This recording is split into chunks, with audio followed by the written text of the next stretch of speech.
नमस्कार, देवभूमि के दंगल में आप सभी का स्वागत है। मैं हूं आपके साथ यशी शुक्ला। एमओयू पर करार, जश्न की बहार। आज देवभूमि के दंगल में इसी पर चर्चा।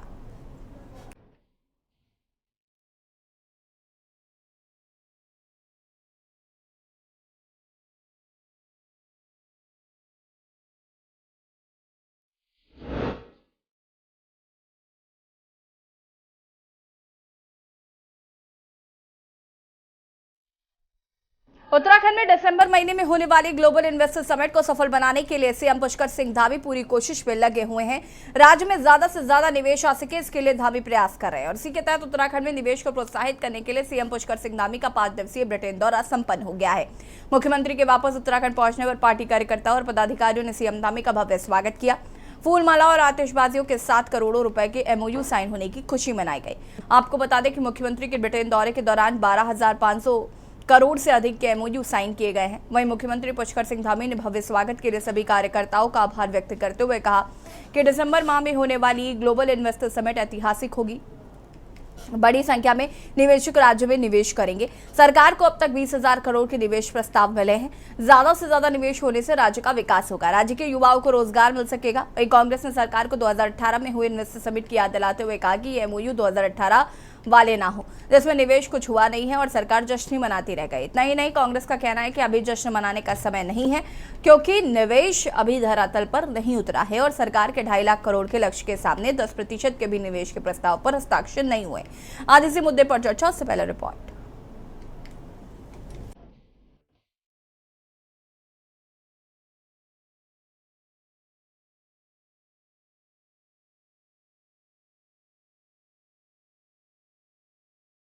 उत्तराखंड में निवेश को प्रोत्साहित करने के लिए सीएम पुष्कर सिंह धामी का 5 दिवसीय ब्रिटेन दौरा संपन्न हो गया है। मुख्यमंत्री के वापस उत्तराखंड पहुंचने पर पार्टी कार्यकर्ताओं और पदाधिकारियों ने सीएम धामी का भव्य स्वागत किया है। फूलमालाओं और आतिशबाजी के साथ करोड़ों रुपए के एमओयू साइन होने की खुशी मनाई गई। आपको बता दें कि मुख्यमंत्री के ब्रिटेन दौरे के दौरान 12,500 करोड़ से अधिक के एमओयू साइन हुए हैं। वहीं मुख्यमंत्री पुष्कर सिंह धामी ने भव्य स्वागत के लिए सभी कार्यकर्ताओं का आभार व्यक्त करते हुए कहा कि दिसंबर माह में होने वाली ग्लोबल इन्वेस्टर्स समिट ऐतिहासिक होगी। बड़ी संख्या में निवेशक राज्य में निवेश करेंगे। सरकार को अब तक 20,000 करोड़ के निवेश के प्रस्ताव मिले हैं। ज्यादा से ज्यादा निवेश होने से राज्य का विकास होगा, राज्य के युवाओं को रोजगार मिल सकेगा। 500 करोड़ के निवेश के करारों पर अभी साइन हुए हैं और इसके अलावा भी बहुत सारे बड़े समूह ने उत्तराखंड में काम करने की इच्छा प्रकट की है। उन्होंने अपना निवेश करने के हमको प्रस्ताव दिए हैं और हमको उम्मीद है कि अब ये काम जो इन्वेस्टर ग्लोबल समिट जो हमने जिसका काम प्रारंभ किया है, जो दिसंबर में होने वाली है, उसमें बड़ी मात्रा में निवेशक उत्तराखंड आने के लिए तैयार हैं और एक बड़ा निवेशकों का बड़ा वर्ग यहाँ पर निवेश करेगा और निवेश के जरिए जहाँ प्रदेश के अंदर उद्योग धंधे, सेक्टर सर्विस, सभी प्रकार के काम आगे बढ़ेंगे, वहीं हमारे यहाँ नौजवानों के लिए, युवाओं के लिए रोजगार के भी बहुत बड़े अवसर सर्जित होने वाले हैं। निश्चित रूप से हमारे लिए ये सब उत्साहजनक है और प्रदेश की जनता के आशीर्वाद से हमारा प्रयास है कि आने वाले समय में हमारे राज्य की जो जीएसडीपी है वह भी दुगनी हो। आपको बता दें कि मुख्यमंत्री के ब्रिटेन दौरे के दौरान 12,500 करोड़ से अधिक के एमओयू साइन हुए हैं। निवेश आने से खासकर पर्यटन सेक्टर और निर्माण सेक्टर में बूम आने की उम्मीद है। वहीं लंदन से लौटने के बाद मुख्यमंत्री पुष्कर सिंह धामी अब 5 अक्टूबर से फिर विदेश भ्रमण की तैयारियों में लगे हुए हैं। प्रस्तावित कार्यक्रम के तहत मुख्यमंत्री सिंगापुर और ताइवान के भ्रमण पर रहेंगे। मुख्यमंत्री निवेशकों को उत्तराखंड में निवेश का न्योता देंगे और इसके बाद 16 अक्टूबर से दुबई के दौरे पर रहेंगे। सीएम इन दोनों देशों में बड़े घरानों के साथ चर्चा करेंगे। इसके बाद 16 से 20 अक्टूबर तक दुबई में रोड शो और निवेशकों संग सम्मेलन भी करेंगे। वहीं कांग्रेस ने सरकार को 2018 में हुई इन्वेस्टर समिट की याद दिलाते हुए कहा कि 2018 में भी सरकार ने ऐसे वादे किए थे, लेकिन धरातल पर हुआ कुछ नहीं। सरकार को चाहिए कि पहले राज्य में निवेश हो, युवाओं को रोजगार मिल सके, फिर सरकार की बातों पर भरोसा किया जाएगा। लगभग का लक्ष्य रखा है सरकार। सरकार कहती है कि हम 2.5 लाख करोड़ का इन्वेस्टमेंट कराएंगे, और माननीय मुख्यमंत्री जी विदेश गए हैं लंदन के दौरे पर, वहां से 12,500 करोड़ का इन्वेस्टमेंट लाए हैं। वो कहते हैं कि इतने MOU दस्तखत हुए हैं और वो लोग यहाँ पर इन्वेस्टमेंट करेंगे और इस क्षेत्र का विकास करेंगे। लेकिन हमारा ये कहना है कि माननीय मुख्यमंत्री जी, गदगद तो आप तब भी हुए थे, आपकी सरकार हुई थी, आपकी पार्टी हुई थी, आपके कार्यकर्ता हुए थे, जब आपके तत्कालीन मुख्यमंत्री ने 2018 में 1,25,000 करोड़ के MOU दस्तखत किए थे, और आपने उस समय अपनी पीठ बहुत थपथपाई थी। और राज्य को क्या मिला क्या नहीं मिला ये हमसे बेहतर आप जानते हैं। जब नौजवानों को रोजगार मिलेगा, अंकिता हत्याकांड जैसे हत्याकांड यहाँ पर नहीं होंगे, नौजवानों पर लाठी और गोली नहीं चलेगी, उनको रोजगार मिलेगा, पेपर लीक नहीं होगा, भाजपा के कार्यकर्ता उसमें नहीं पकड़े जाएंगे, तो निश्चित रूप से तब इस प्रदेश की जनता समझेगी कि आप राज्य के प्रति, विकास के प्रति समर्पित हैं। कांग्रेस, मैंने कहा ना, कांग्रेस विपक्षी भूमिका भी विपक्षी तरीके से नहीं उठा पा रही है।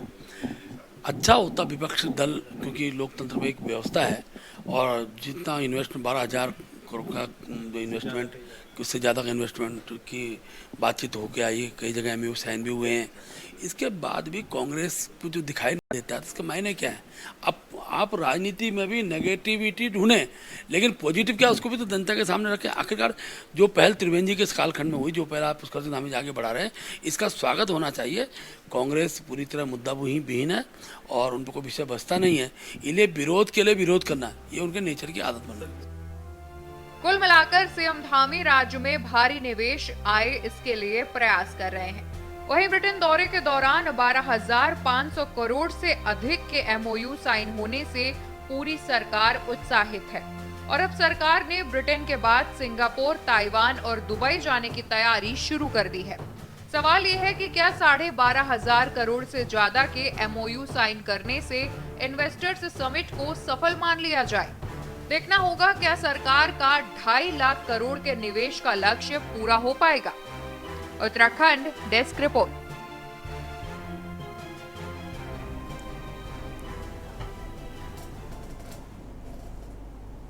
जी हाँ, तो उत्तराखंड में प्रस्तावित इन्वेस्टर समिट को लेकर आपको बता दें कि मुख्यमंत्री पुष्कर सिंह धामी अभी हाल ही में ब्रिटेन दौरे पर थे और वहां से आज वो वापस आ गए हैं। करीब 12,500 करोड़ के MOU साइन हुए हैं।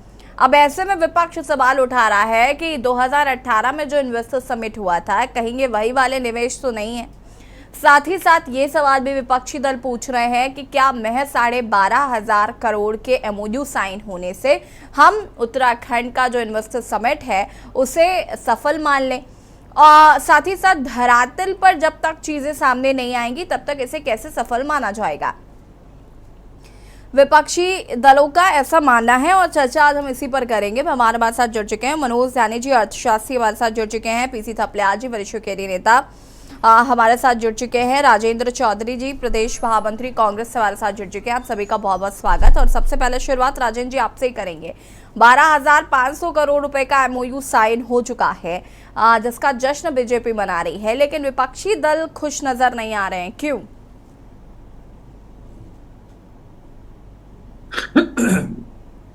दरअसल यशी जी, इसमें बात खुशी की नहीं है, बात है राज्य के सतत विकास की। हम उत्तराखंड में 2 बार सत्ता में रहे, और पहली बार जब पंडित नारायण दत्त तिवारी जी के नेतृत्व में एक निर्वाचित सरकार बनी, तो पंडित नारायण दत्त तिवारी जी का लक्ष्य 20,000 करोड़ रुपए का था। पहले 10,000 था, फिर उन्होंने जो है उसे रिवाइज किया, जब पहले ही महीने में 3,500 करोड़ से ज्यादा का इन्वेस्टमेंट आया। और उन्होंने एक किताब लिखी 10,000 करोड़, और उसके लेखक थे उस तत्कालीन जो हमारे सचिव थे, संदीप कपूर या क्या नाम उनका, और वो निवेश जो है वो 70,000 करोड़ पे पहुंचा 2004-05। तिवारी जी का ऐसा मानना था कि निवेश लाने के लिए हमें पहले बेहतर इंफ्रास्ट्रक्चर प्रोवाइड करना होगा। उन्होंने सिडकुल बनाया हरिद्वार में, उधम सिंह नगर में बनाया, उन्होंने भगवानपुर में इंडस्ट्रियल एस्टेट बनाया, उन्होंने बिजली उत्पादन पे ध्यान दिया, उन्होंने अधिकारियों को स्पष्ट निर्देश दिया कि जो उद्योगपति। अनम्यूट कीजिएगा राजेंद्र जी।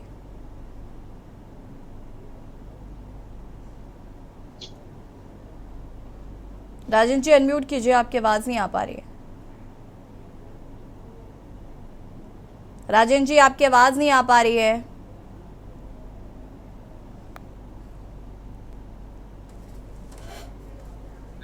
मेरी आवाज आ रही है क्या? जी जी, अपनी जो बात मैं पहले बोल रहा था वो आपने सुना है क्या? हाँ जी हाँ जी, अभी अभी हाँ, बोलिए। हाँ। अब सवाल यह है हम्म कि जब त्रिवेंद्र सिंह रावत साहब की जब सरकार थी, उन्होंने 200 करोड़ रुपया खर्च करके एक इन्वेस्टर समिट जो है 2018-19 में देहरादून में आयोजित की, और 1 रुपया इन्वेस्टमेंट का नहीं आया। आखिर क्यों नहीं आया? क्योंकि उत्तराखंड में इंफ्रास्ट्रक्चर की अवेलेबिलिटी नहीं है, नंबर 1। नंबर 2, मोदी जी ने कहा था 2014 में जब देहरादून आए कि उत्तराखंड एक विकासशील राज्य है, जिसके विकास में अगर भाजपा सत्ता में आई तो हम इसे टैक्स हॉलिडे के रूप में उद्योगपतियों को एक आकर्षक पैकेज देंगे, ताकि जो है यहाँ उद्योग जो है वो स्थापित हो। आज जितना भी उद्योग यशी इस देश में आ रहा है वो मैक्सिमम गुजरात और उन राज्यों में जा रहा है जहां टैक्स हॉलिडे। उद्योगपति किसी का सगा नहीं है। उद्योगपति के लिए उत्तराखंड भी ऐसा ही है, उद्योगपति के लिए झारखंड भी ऐसा ही है, उद्योगपति के लिए आसाम भी है। आज आसाम में वहां टैक्स हॉलिडे है। बिहार की सरकार सर पटक के मर गई, लेकिन केंद्र की सरकार ने वहां के औद्योगिक प्रोत्साहन के लिए 1 रुपया नहीं दिया। हम चाहते हैं, क्योंकि हमारे पास संसाधनों का अभाव है, हमारे पास कृषि भूमि कम है, हमारी भौगोलिक परिस्थितियां ऐसी हैं कि पहाड़ पे उद्योग स्थापित नहीं हो सकता, इसलिए उद्योगपतियों को आकर्षित किया जाना चाहिए। ये धामी जी का अच्छा प्रयास है, लेकिन प्रयास जो है जमीन पे दिखाई नहीं दे रहा। आज जब नियामक आयोग ये कह रहा है कि उत्तराखंड में बिजली की कमी है, पावर कॉरपोरेशन कह रहा है कि बिजली की कमी है, तो कारण क्या है कि पिछले 6-7 सालों में बिजली उत्पादन के प्रति ये सरकार गंभीर क्यों नहीं? चलिए, अब मेरा सवाल ये देखिए, नहीं राजेंद्र जी मेरी बात सुनिए। अब अगर हम धामी जी की बात करें, कोई व्यक्ति अगर प्रयास कर रहा है, 12,500 करोड़ का अगर MOU साइन हुआ है, व्यक्ति को मौका देने की भी तो जरूरत है।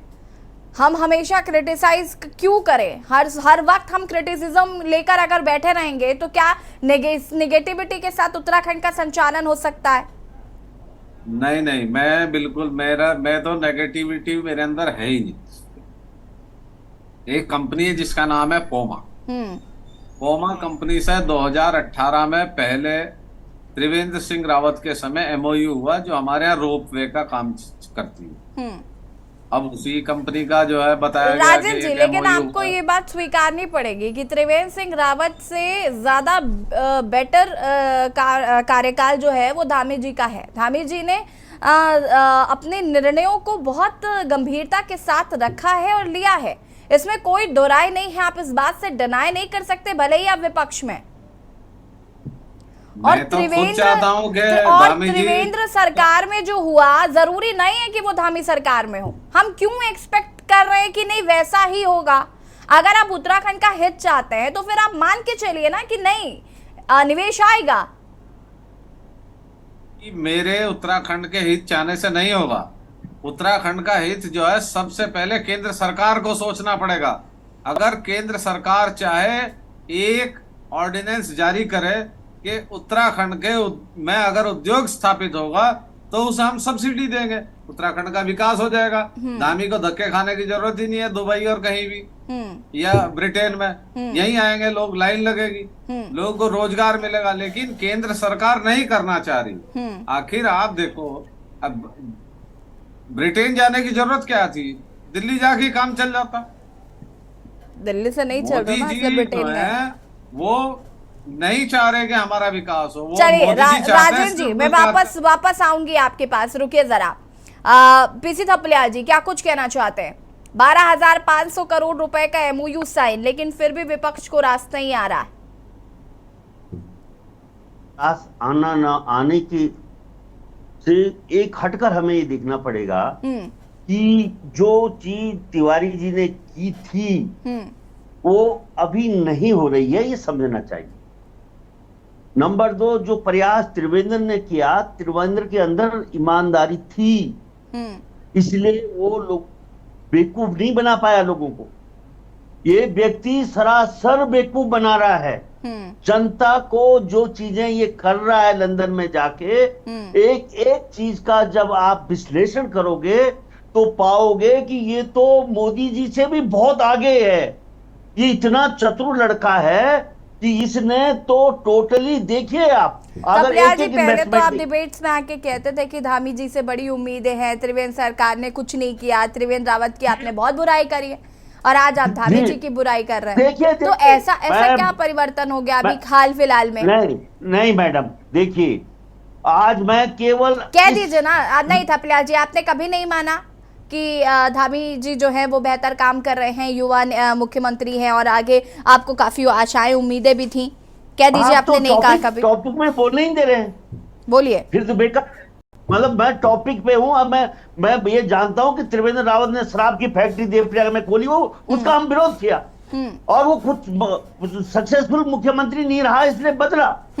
लेकिन ये मुख्यमंत्री जो ये उछल कूद मचा रहा है, ऊंची ऊंची कूदे मचा रहा है, ये राज्य हित में नहीं है।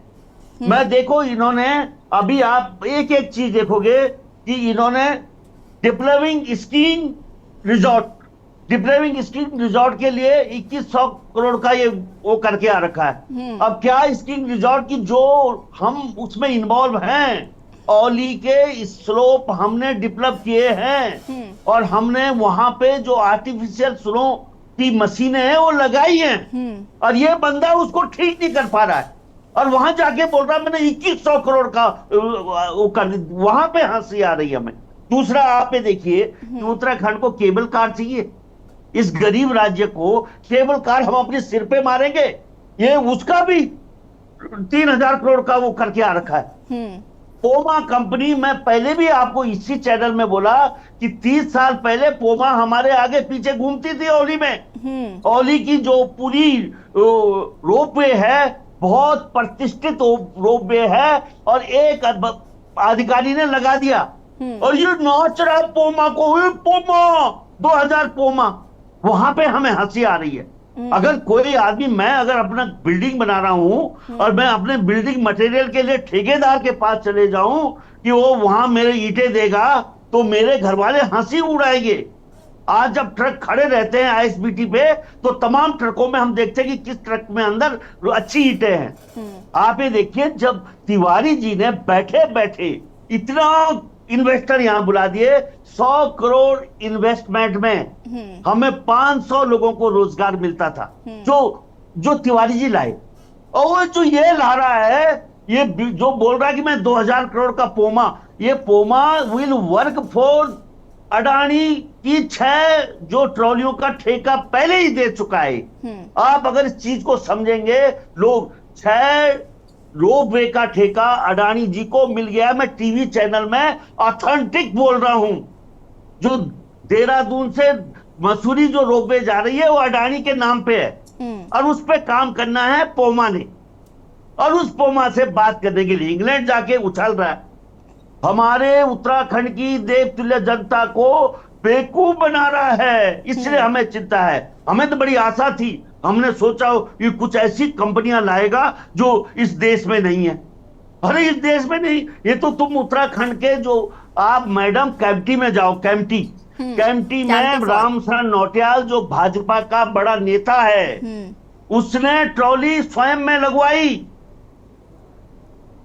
बंगाल, कलकत्ता, मैं खुद ट्रॉली वाले कंपनियों से दिल्ली में बात करने गया था और आज सक्सेसफुली कैंपटी में जो ट्रॉली, एक ही ट्रॉली है कैंपटी में और एक ट्रॉली है सैसेधारा में, वो दोनों रोपवे रामशरण नौटियाल जी ने लगवाए और वो बड़े आराम में।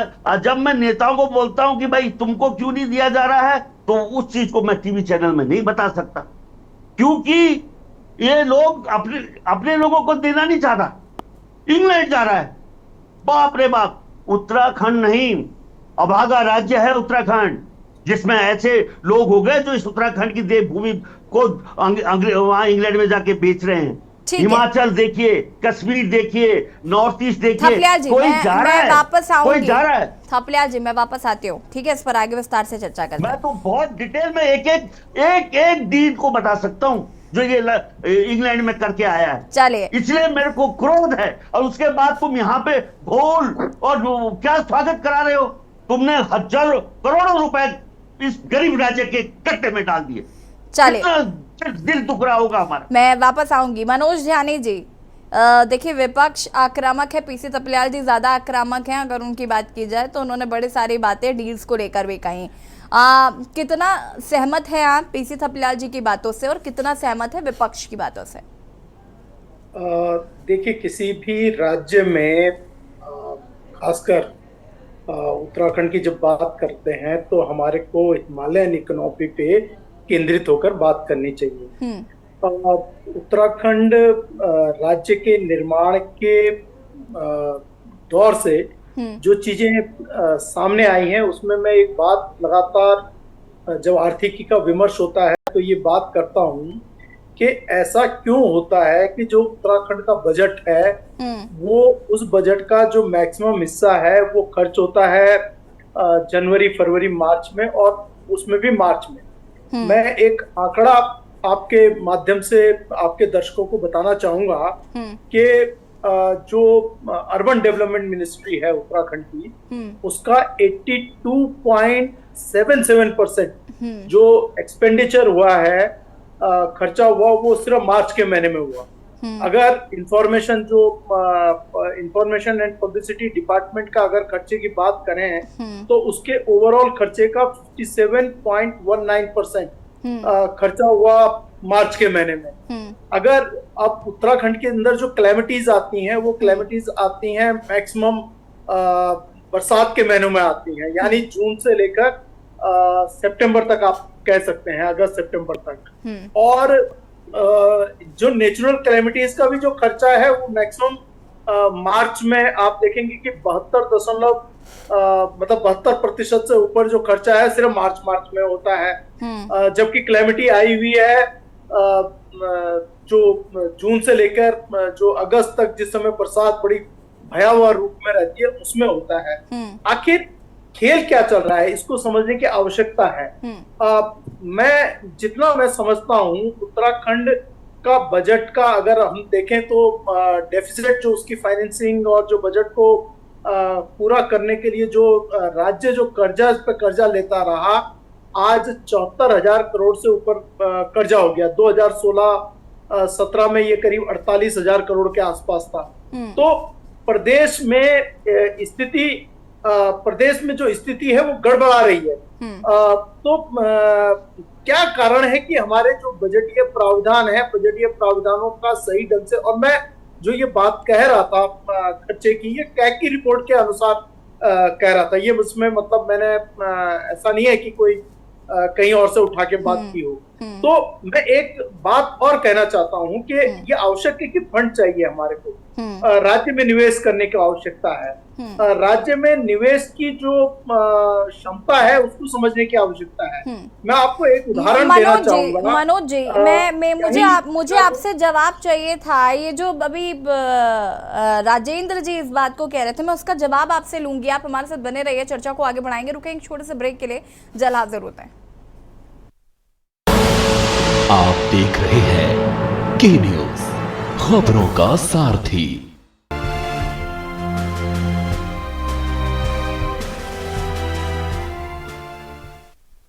ब्रेक के बाद एक बार फिर से आप सभी का स्वागत है और देवभूमि के दंगल में आज हम बात कर रहे हैं एमओयू पर करार जश्न की बहार। चर्चा इसी पर मेहमान हमारे साथ लगातार जुड़े हुए हैं।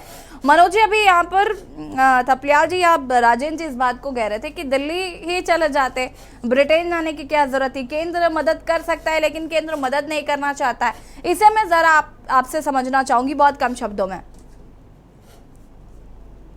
एक बात जो कहना चाहता हूँ मैं, जो बात जहां से खत्म हुई थी, छूट गई थी, मैं वहां से आगे ये बात बताना चाह रहा था कि उत्तराखंड ने बहुत कुछ दिया है और बहुत कुछ ऑफर किया है। जब केंद्र में अटल बिहारी वाजपेयी जी की सरकार थी, यहाँ राज्य में तिवारी जी की सरकार थी, तो सब्सिडी के नाम पर बहुत सारी ऑर्गेनाइजेशंस को आमंत्रित किया गया। ऐसे ही एक ऑर्गेनाइजेशन का मैं जस्ट उदाहरण के तौर पर, ऐसे बहुत सारी ऑर्गेनाइजेशंस हैं। शाहनाज ग्रुप जो शाहनाज ब्यूटी प्रोडक्ट्स बनाते हैं, यही देहरादून के लांगा रोड पे इनकी फैक्ट्री हुआ करती थी। और मतलब पूरा इंजॉय करने के बाद, सब्सिडी इंजॉय करने के बाद, उन्होंने सारे कर्मचारियों को धक्का दे के बाहर निकाल दिया और पूरी की पूरी फैक्ट्री बंद कर दी।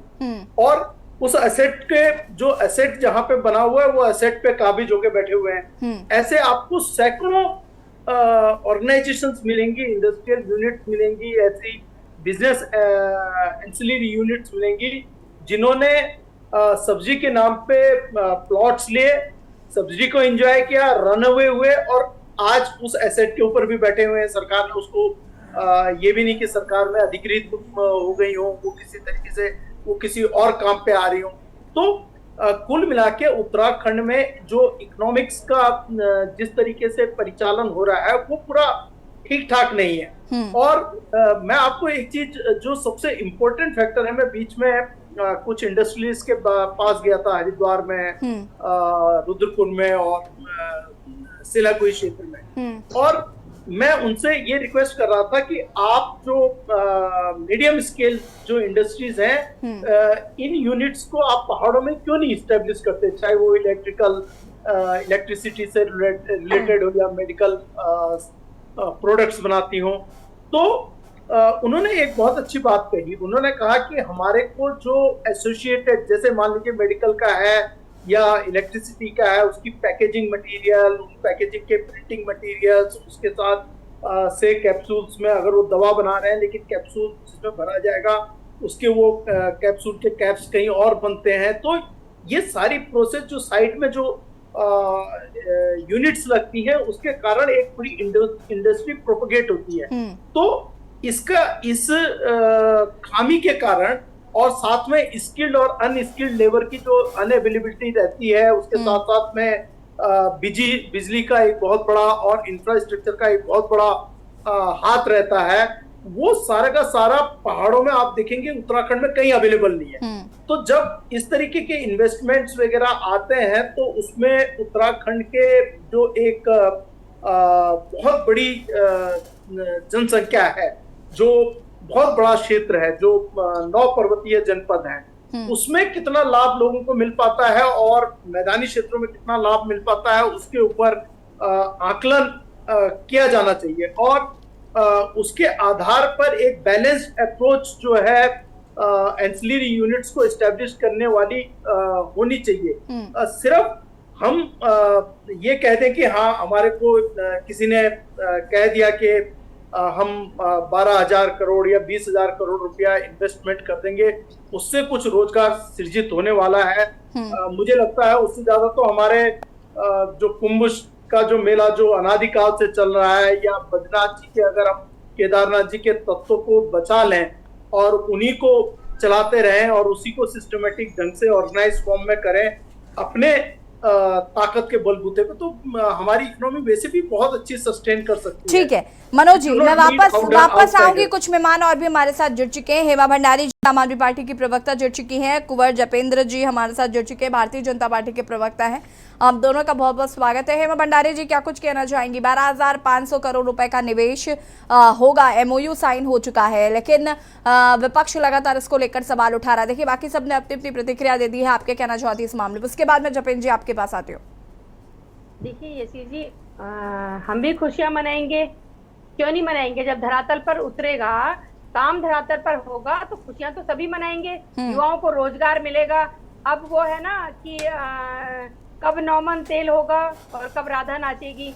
और एक वो ये कहानी सुनाते थे ना बचपन में कि शेर आया तो रोज बोला जाता था शेर आया। फिर गांव वालों ने विश्वास करना ही बंद कर दिया कि ये तो रोज बोलते हैं शेर आया। तो ऐसे हल्ला मचाने से कि हमने एमओयू साइन कर दिया 2018 में भी एमओयू साइन करके लेके आए थे, पर धरातल को अभी तो इनवाइट करने गए हैं। अब कितने गेस्ट आते हैं, कितने न्योता स्वीकार करते हैं, वो देखने वाली बात है। कितने इन्वेस्टर्स आते हैं। तो हम तो चाहते हैं कि धरातल पर काम करे ये सरकार, युवाओं को रोजगार दे, लेकिन कहाँ यहाँ पर धरातल पर काम हो रहा है। पहले भी इस बारे में चर्चा हो चुकी है कि जो रोजगार बंद हो रहे हैं उन पर तो ध्यान सरकार दे नहीं रही है कि ये बंद क्यों हो रहे हैं, क्या किस कारण यहाँ ताले पड़ रहे हैं। आज भी एक और आ गया है आपका कोई, मैं न्यूज़पेपर पढ़ रही थी कि एक और जो जिन्होंने किराएदार रखे हैं तो उनकी जो सारे कनेक्शन है वो कमर्शियल हो जाएंगे। तो इस तरह से तो ये बिजली के दाम जिस तरह से आसमान को छू रहे हैं, ऐसे में कैसे इंडस्ट्रीज चलेंगी, तो कैसे उनको फायदा होगा और कैसे हमारे उत्तराखंडियों को फायदा होगा। किस तरह से जो है ये पूरी पारदर्शिता के साथ सरकार रखे कि हाँ युवाओं को किस तरह से रोजगार देंगे, कौन सी भूमि इन्होंने चिन्हित की है, कहाँ पर ये बनाएंगे जिससे हमारी जल जंगल जमीन जो है उसको भी नुकसान ना हो। जो इस तरह से जो काम होगा। लेकिन ये ढोल पीट रहे हैं अभी, जो सिर्फ हवाई ढोल है ना, 2018 वाला जो ढोल था ना, वो अब इन्होंने दोबारा से पीटना शुरू कर दिया है क्योंकि अब इलेक्शन आने वाले हैं। तो जनता को रुझाने के लिए या इनके ये जो कमाई है, जो करोड़ों रुपया खर्च होता है, इसका कोई पूछने वाला नहीं है। तो हर बार यही होता है। 2018 का एक बार भाजपा के प्रवक्ता जवाब दे दें कि क्या हुआ था, वहां पर एमओयू साइन हुए थे, उसके बाद धरातल पर क्यों नहीं उतरे, क्या हुआ उसका। तो इनके पास कोई जवाब नहीं होता है। लेकिन हाँ ठीक है, ये करके ले आए हैं। ठीक है हेमा जी, हम इंतजार करेंगे इनका कि धरातल पर काम करके दिखाएं। ठीक है, जपेंद्र जी जवाब दीजिए, क्योंकि यहाँ पर ये कहा जा रहा है कि जो 12,500 करोड़ रुपए का एमओयू साइन हुआ है, खुशियां तब मनाएंगे जब ये धरातल पर नजर आएंगी। और फिर वही बात कि 2018 में जो निवेश आया था उसका क्या हुआ, या जो बड़ी बड़ी बातें उस दौरान कही जा रही थी। पीसी तपलियाल जी को प्लीज म्यूट करेगा। बाकी सबका क्या हुआ, इस तरीके की सवाल जो है वो विपक्षी दलों के मन में है। साथ ही साथ आम जनमानस भी ये बात जानना चाहता है कि 2018 में जो चीजें नहीं हुई, हम कैसे मान लें कि अब ये आगे उत्तराखंड जो है वो विकसित हो पाएगा, निवेश आएगा, लोगों को रोजगार मिलेगा। देखिए 2018 में 1 लाख करोड़ से अधिक के एमओयू साइन हुए और उसके बाद 30 से 35 हजार करोड़ के लगभग उत्तराखंड में निवेश भी हुआ। ठीक है कि आप ये जरूर ये सवाल उठा सकते हैं, आपको क्वेश्चन करने का अधिकार है कि जी ये आपका उस समय निवेश कम हुआ, लेकिन हुआ। सरकारों का काम होता है निवेश के लिए लोगों को तैयार करना, उनके लिए प्रदेश में माहौल बनाना, उन्हें इंडस्ट्रियलाइजेशन या डेवलपमेंट से रिलेटेड पॉलिसीज के ऊपर सहमत करना और ये भरोसा जताना कि ये प्रदेश और इस प्रदेश के वासी आपके लिए एक फ्रेंडली एटमॉस्फेयर तैयार करेंगे और आप यहाँ डेवलपमेंट करिए। और कोई भी निवेशक जब निवेश करता है तो वो बहुत सी चीजों को देखता है। हाँ, अगर 2018 के इस कार्यक्रम के बाद या जो इन्वेस्टर समिट हुई थी, अगर ये कोरोना में 2 वर्ष खराब ना हुए होते 2021, तो हो सकता है कि ये तब भी 1 लाख करोड़ के आसपास का निवेश चला जाता। लेकिन वो पूरे विश्व में एक तरह से विकास का पहिया रुक गया था, जनजीवन अस्त व्यस्त हो गया था, तो उससे कोई भारत भी अछूता नहीं था, कोई उत्तराखंड भी अछूता नहीं था। आज अगर 1.5 लाख करोड़ की हम बात कर रहे हैं और उस 1.5 लाख करोड़ के निवेश को लेकर या 2.5 लाख करोड़ के निवेश को लेकर जिस तरह से सरकार आगे बढ़ी है, तो पहले ही चरण में ये 12,500 करोड़ के निवेश के एमओयू साइन हुए हैं। तो ये पहला चरण है कि हम 2.5 लाख करोड़ का अगर टारगेट लेके चल रहे हैं, हम 2.5 लाख, 3 लाख, 3.5 लाख करोड़ के एमओयू साइन करें। और उसके बाद ये हम सबकी जिम्मेवारी बनती है, सरकार और माननीय मुख्यमंत्री जी तो कर ही रहे हैं, अपना काम कर ही रहे हैं कि हम प्रदेश के अंदर ऐसा माहौल बनाएं और प्रदेश के अंदर अच्छा माहौल बनाने में विपक्ष की भी महत्वपूर्ण भूमिका होती है, क्योंकि विपक्ष भी तो इसी प्रदेश का है ना। तो विपक्ष भी तो चाहेगा कि ठीक है, इस प्रदेश के अंदर निवेश होगा, तो ऐसा तो है नहीं कि उससे कांग्रेस जनों को लाभ नहीं मिलेगा या कांग्रेस के कार्यकर्ता उससे लाभान्वित नहीं होंगे या अन्य विपक्षी दलों के कार्यकर्ता उससे नहीं होंगे, क्योंकि प्रदेश के अंदर भारतीय जनता पार्टी की सरकार है, भारतीय जनता पार्टी के मुख्यमंत्री हैं, भारतीय जनता पार्टी का कार्यकर्ता है, तो मुख्यमंत्री तो प्रदेश का है ना, वो तो प्रदेश के लिए काम कर रहे हैं ना, उसमें सभी प्रदेशवासी हैं। तो निश्चित तौर पर हम ये भरोसा जताते हैं कि जिस तरह से युवा मुख्यमंत्री काम कर रहे हैं और सरकार की जो योजना है, हम उत्तराखंड के अंदर निवेश के साथ साथ विकास की एक ऐसी गाथा लिखने में कामयाब होंगे जो 25वीं वर्षगांठ में उत्तराखंड को एक नया आयाम देगी। और ये सब करने से होगा, और उस करने में सरकार के साथ अच्छे सुझावों के साथ और एक अच्छे विपक्ष की तरह अगर हम सब लोग बिहेव करेंगे तो निश्चित तौर पर शायद हम अपने उत्तराखंड को आगे ले जाने में कामयाब होंगे। और अगर आप सब लोग सरकार का और सरकार की योजनाओं का सहयोग करते हैं तो सरकार भले ही बीजेपी की है, लेकिन ये क्रेडिट आपको भी जाता है कि उत्तराखंड को आगे ले जाने में सभी ने अपना थोड़ा थोड़ा योगदान दिया। ठीक है, राजेंद्र जी कुछ कहना चाहते हैं? तो यशी मेरा मानना ऐसा है, उत्तराखंड में एक पॉसिबिलिटी है एग्रीकल्चर डेवलपमेंट की, ऑर्गेनिक फार्मिंग की। अगर हमारे यहाँ इन्वेस्टमेंट एग्रीकल्चर सेक्टर में हो, ऑर्गेनिक फार्मिंग में हो, तो जो हम कॉरपोरेट को डिस्काउंट अभी मोदी सरकार ने दिया है 30% से 22%, यानी 8% का जो मार्जिन है वो बहुत बड़ा हो जाता है अगर मान लिया 2 लाख करोड़ या 50,000 करोड़ या 1 लाख करोड़ का इन्वेस्टमेंट आता है। अगर उस सब्सिडी का जो 8% है, उस अमाउंट का हम 25% भी 30% भी अपने युवाओं को डायरेक्ट जो है उसकी हेल्प करें, यहाँ एक बहुत बड़ा ऑर्गेनिक फार्मिंग का सेक्टर पहाड़ में डेवलप हो सकता है, टूरिज्म का डेवलप हो सकता है, उससे पूरे देश की सेहत भी सुधरेगी। और उत्तराखंड राज्य में जो प्रदूषण के दुष्प्रभाव सामने आ रहे हैं, जैसे जोशीमठ है, पहाड़ लगातार दरक रहे हैं, अगर इस तरह की बात हो तो मेरा मानना है कि ये उत्तराखंड राज्य के लिए ज्यादा बेहतर रहेगा। पहले राजेंद्र भाई आपकी बात का समर्थन है आपकी बात।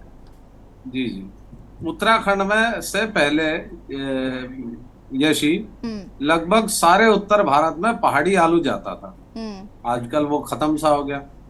जंगली जानवर बहुत ज्यादा हो गए, इंफ्रास्ट्रक्चर खराब है।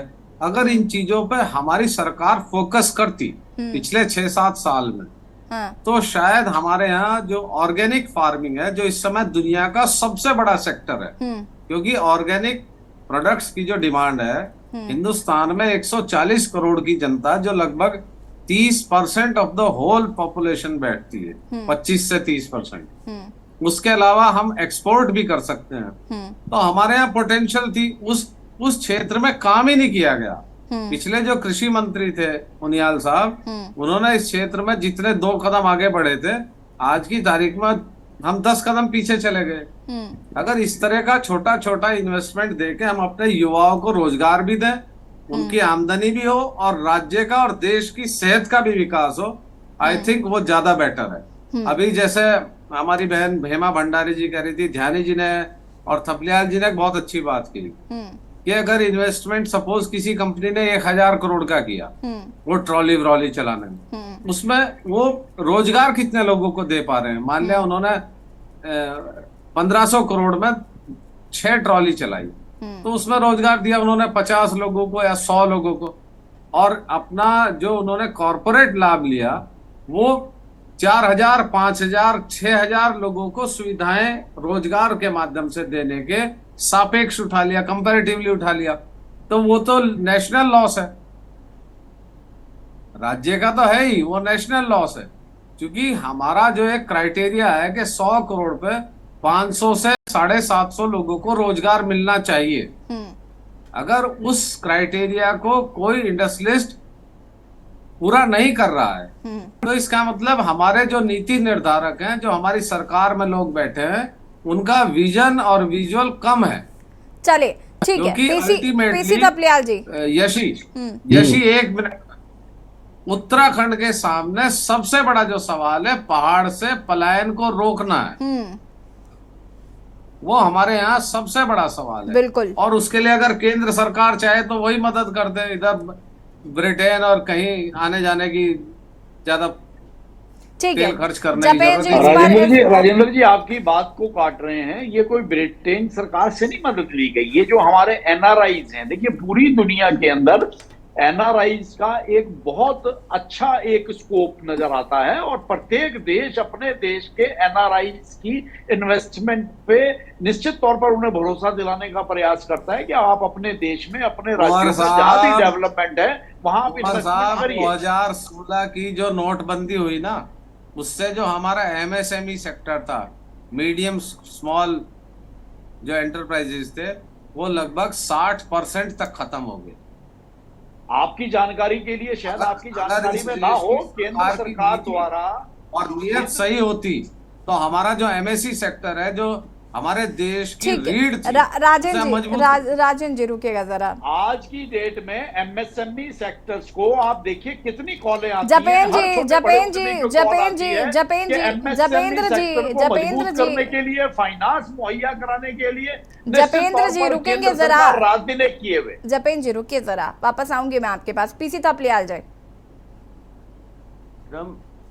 अभी हम बोल रहे हैं यहाँ पे कि एनआरआई एनआरआई करके भी लोगों को बेवकूफ बनाया जा रहा है। मुख्यमंत्री कह रहा है कि हम एनआरआई का शेल खोलेंगे मुख्यमंत्री के यहाँ, ठीक है। पोमा के एनआरआई कंपनी है, पोमा एक फ्रेंच कंपनी है। जितनी कंपनियों का मैं नाम लूंगा अभी, उसी पर, हाँ, सारी वहां विदेशी कंपनियां हैं। और तुम्हें भारतीय, तुम make in India, made in India की नारा देने वाले लोग आज अंग्रेजों के द्वार इस देश भूमि को बेचने गए हुए।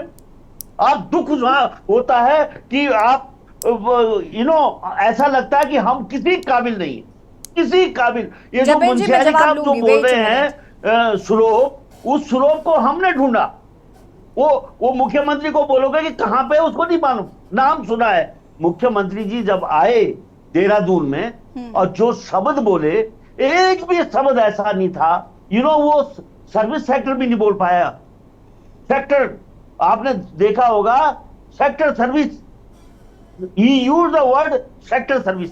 What he was talking, वो क्या बोल रहा है उसको नहीं पता। जो उनका अध्यक्ष बना हुआ है भाजपा का, वो क्या बोल रहा है उनको नहीं पता। जो प्रवक्ता यहाँ पे आ रहे हैं वो क्या बोल रहे हैं। वो एक कंपनियों के नाम गिना दे, मैं एक एक कंपनी का नाम गिना दूंगा। और ऐसी कंपनियां जिनका जो इस उत्तराखंड के थपलिया जी मैं वापस आ जाती हूँ आपके पास, लेकिन जपेंद्र जी को सुनने के बाद। जपेंद्र जी फटाफट अपनी बात को पूरा करेगा। थपलियाल जी जरूरत से ज्यादा उत्तेजित हो जाते हैं। थपलियाल जी, यहाँ आपकी जानकारी के लिए बता दें, इन कंपनियों को सपना नहीं आ रहा, या इन निवेशकों को जिनके पास योजना है, जिनके पास इंफ्रास्ट्रक्चर है, जिनके पास एक्सपीरियंस है, जिनके पास किसी न्यूली या हिली स्टेट के डेवलपमेंट को लेकर, उसके सर्विस सेक्टर को लेकर, ठीक है, प्रवचन सुनना है मैंने। जो मैं बोल रहा हूँ कि 30 साल पहले पोमा कंपनी हमारे आगे पीछे घूमती थी, इसका जवाब है इनके पास। अरे तो आप एक एक कंपनी को गिना दूंगा मैं। 30 साल पहले जो कंपनी आपके आगे पीछे घूमती थी, आज वो कंपनी उत्तराखंड में काम करने के लिए तैयार है। मुख्यमंत्री को ठेकेदारों के पास जाने की जरूरत नहीं है। उत्तर प्रदेश था कंपनियों, टेंडर करो, भूमिका से, अपने सलाहकारों की भूमिका से, टेंडर होना चाहिए। टेंडर नकार नहीं सकते। बताओ, ये आज भी ये लोग क्या कर रहे हैं, ये इतना बड़ा अन्याय कर रहे हैं राज्य के साथ। ग्लोबल टेंडरिंग की बात इनको मालूम ही नहीं है। प्रधानमंत्री अमेरिका जाता है उठा के ड्रोन, फ्रांस जाता है राइफल, नेवी के लिए राइफल, वहां उसी तरह का हमारा मुख्यमंत्री पोमा आजा। अरे पोमा जैसी कंपनियां बहुत हैं, ग्लोबल टेंडरिंग करो, 50 लोग तुम्हारे दरवाजे पे मत्था टेक के आए। They mean business, they want. हम ठेकेदारों के पास जाएंगे, हम ठेकेदारों के पास जा रहे। अरे तिवारी जी ने बैठे और ये करोड़ों रुपए खर्च कर रहे, पूरी टीम। हाँ जी क्या है, हम वहां जा रहे हैं ढूंढने। अरे ढूंढने की जरूरत नहीं है, आज की सूचना प्रौद्योगिकी के पीरियड में गूगल में सब कुछ अवेलेबल है। ठीक है जपेन जी, फटाफट अपनी बात को पूरा करिए, उसके बाद में मनोज ध्यानी जी आपके पास आती हूँ। जपेन जी, इवेंट मेकिंग कंपनी ला रहे, बोलो इवेंट, अगर थपलियाल जी इवेंट कंपनी की बात सुनना चाहें तो हम कुछ बोलें।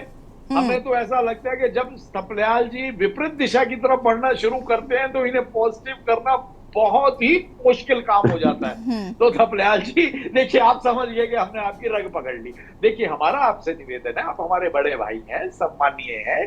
देखिए, ऐसा है, ग्लोबल टेंडरिंग एक अपने आप में एक बहुत अच्छा प्लेटफॉर्म है, लेकिन उत्तराखंड जैसे छोटे राज्य में, नए राज्य में अगर हम ग्लोबल टेंडरिंग की बात करते हैं तो भरोसा जताने के लिए अगर एक बार हमारे मुख्यमंत्री विदेश की धरती पर चले गए और इस भरोसे के साथ गए कि भाई उत्तराखंड की जमीन निवेशकों के लिए तैयार है। अगर एक इंग्लैंड के तीन दिन के दौरे से आपको ये समझना चाहिए कि ये it is a part of strategy. कितना बड़ा संदेश पूरे यूरोप में गया, कितना बड़ा संदेश यूएसए तक गया, क्योंकि वहां यहां से बैठ के जब हम ग्लोबल टेंडरिंग की बात करते हैं तो हमारी रीच कम हो जाती है। लेकिन अगर जब हम एक स्ट्रेटजी के तहत अपने निवेशकों से बात करने जाते हैं, अपने एनआरआईज के थ्रू बात करने जाते हैं और एक राज्य का भारत का, आज भारत का नाम है, अगर वो हमारे मुख्यमंत्री एक केंद्र में यूरोप में जाके जाते हैं तो पूरे यूरोप के अंदर मैसेज जाता है, वहां हमारे निवेशकों को भी मैसेज जाता है और अदर निवेशकों को भी मैसेज जाता है और यूएसए तक ये जाता है। तो ये एक वेस्टर्न वर्ल्ड में यूरोप जो है, आप तो घूमते हैं, आप भी खूब घूमते हैं, जपेन जी, मैं आती हूँ वापस। जो है वेस्टर्न वर्ल्ड का एक तरह से गेटवे। ध्यानी जी, सवाल मेरा आपसे ये है कि एक नाम जो सबसे ज्यादा चर्चा में है वो है एनडी तिवारी जी का नाम, और एनडी तिवारी जी की अगर हम बात करें तो हम ये एक्सपेक्ट भी क्यों कर रहे हैं कि एनडी तिवारी जी ने जिस तरीके से काम किया या उनका जो ऑरा था या वो जिस तरीके से काम करते थे उनको रिप्लेस कर पाना बहुत मुश्किल है। और सबका अपना अपना अलग होता है। त्रिवेंद्र जी अपनी तरीके से काम कर रहे थे, धामी जी अपनी तरीके से काम कर रहे हैं, हरीश रावत जी ने अपने तरीके से काम किया, लेकिन हम बार बार एनडी तिवारी जी का जिक्र कर रहे हैं कि उन्होंने एक फ़ोन में निवेशकों को उत्तराखंड लेकर आए, इसका जिक्र हो रहा है। लेकिन वाई आर वी एक्सपेक्टिंग कि धामी जी भी वैसा ही कर सकते हैं? अगर धामी जी ब्रिटेन जाकर पैसा ला रहे हैं या ब्रिटेन जाकर वो निवेशक लेकर आ रहे हैं तो हमें उस पर भी थोड़ा सा फोकस करना होगा। मनोज जी, इनका नहीं है, हम डिबेट को थोड़ा सा पॉइंट आउट करना चाहते हैं। सवाल सिर्फ इंग्लैंड के दौरे का नहीं है। ये समझिए कि इंग्लैंड के दौरे से पूरे यूरोप के अंदर और पूरे पश्चिमी वर्ल्ड के अंदर निवेशकों के अंदर कितना बड़ा एक मैसेज जाएगा जो शायद हम ग्लोबल इन्वेस्टमेंट को लेकर या ग्लोबल टेंडरिंग को लेकर यहाँ से नहीं, जो ठीक है जपेन जी, अब चूंकि अब डिबेट का वक्त धीरे धीरे खत्म हो रहा है और काफी देरी से आप जुड़े थे, मनोज ध्यानी जी की बात सुन लेते हैं। मनोज जी, देखिए यशी जी, मैं दो चीजें बहुत इम्पोर्टेंट देख रहा हूँ और क्योंकि भारत को हम लोग बहुत बड़ी शक्ति के रूप में प्रचारित कर रहे हैं, केंद्र सरकार भी करती है, राज्य सरकार भी करती है। राजन जी आऊंगे मैं।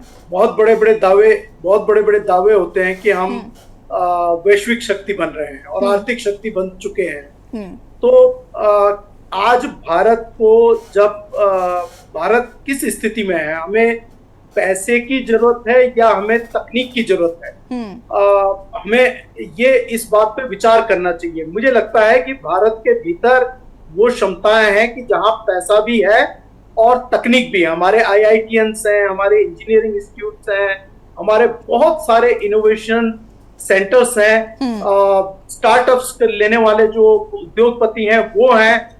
क्या हमने अपने भारत के नागरिक को वो मौका दिया कि वो तकनीकी इन्वेस्टमेंट कर सकें, वो आर्थिक रूप से इन्वेस्ट कर सकें? हम आखिर विदेशों की दौड़ क्यों लगा रहे हैं? क्यों हमें ताइवान जाना पड़ रहा है? क्यों हमें इंग्लैंड जाना पड़ रहा है? हम दरअसल अपने लिए रोजगार नहीं ढूंढ रहे हैं। हम ये पैसा, बाहर वालों का जो पैसा है, मतलब छोटा 10 रुपया लगाकर 100 रुपया, जो 90 रुपया वो हमसे कमा कर ले जाएंगे, वो हम विदेशी ताकतों के जेब में डाल रहे हैं। मुझे लगता है कि जब हम मेक इन इंडिया जैसे कंसेप्ट अडॉप्ट कर देते हैं राष्ट्र के तौर पर, तो हमारे को अपने राष्ट्र के भीतर की शक्ति को ताकत देनी चाहिए। और मुझे लगता है कि देश के अंदर ऐसी क्षमताएं हैं।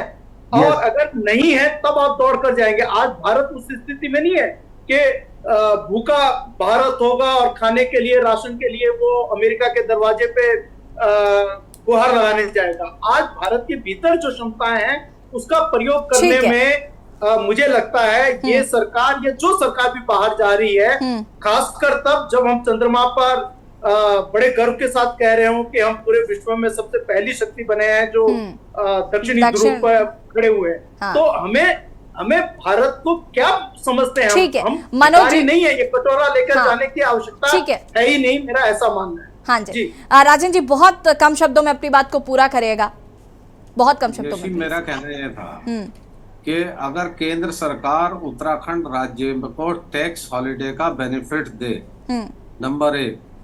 नंबर 2, राज्य सरकार अगर उत्तराखंड राज्य में जैसे तिवारी जी ने सिडकुल बनाए 2 और फिर इन्वेस्टर्स को कहा कि आइए और हम आपको एक बेहतरीन इंटरनेशनल स्टैंडर्ड के इंडस्ट्रियल एरिया देंगे जहां आपको सारी सुविधाएं एक जगह होंगी, क्या इस तरह का कुछ काम कर रहे हैं? ये सिर्फ हवाई बातें हैं, ना केंद्र सरकार जपेन जी 20 सेकेंड्स हैं, फटाफट जवाब दीजिए।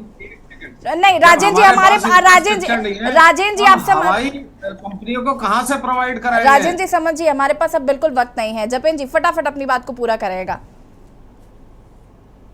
अंतर्राष्ट्रीय पटल पर उत्तराखंड को अवगत कराना और उत्तराखंड के लिए हमारे एनआरआईज और कंपनियों के माध्यम से निवेश जुटाकर उत्तराखंड को टेक्निक से जोड़कर एक मॉडर्न डेवलपमेंट का एजेंडे के ऊपर काम करते हुए उत्तराखंड को आगे ले जाने की दिशा में निश्चित तौर पर सरकार और युवा मुख्यमंत्रियों का पहला कदम कामयाब हुआ है। इंग्लैंड का दौरा मात्र और मात्र पश्चिम के अंदर एक स्ट्रॉन्ग मैसेज देना, एक निवेशकों को आकर्षित करना और टेक्नोलॉजी के लिए उत्तराखंड के दरवाजे खोलना, ये एक पहला कदम था जिसपे माननीय मुख्यमंत्री जी और सरकार कामयाब हुई है और बहुत जल्द ही इसके और बेहतर नतीजे आएंगे। और जो टारगेट है हमारा निवेश का उत्तराखंड में, निश्चित तौर पर उस टारगेट को अचीव ही नहीं किया जाएगा, उस टारगेट के रिकॉर्ड को ब्रेक करके उससे आगे बढ़ा जाएगा। इस मंशा के साथ माननीय मुख्यमंत्री, ठीक है, आप सभी का बहुत बहुत शुक्रिया और हम निश्चित चर्चा में शामिल होने के लिए बहुत बहुत शुक्रिया और उम्मीद हम ऐसी ही करते हैं। फिलहाल आपको बता दें कि धामी जी ब्रिटेन दौरे से वापस लौट आए हैं। 12,500 करोड़ का एमओयू जो है वो साइन हुआ। हालांकि विपक्ष कहीं ना कहीं लगातार सरकार पर सवाल उठा रहा है कि इससे पहले भी 2018 में इन्वेस्टर समिट हुआ था लेकिन उसमें कुछ भी नहीं हुआ, तो इस इन्वेस्टर समिट में भी ये महज एक जनता को भ्रमित करने का कार्य है। हालांकि ये देखना होगा कि ये कितना निवेश उत्तराखंड के लिए फायदेमंद होता है। देवभूमि के दंगल में फिलहाल इतना ही। देखते रहिए के न्यूज़ इंडिया। नमस्कार।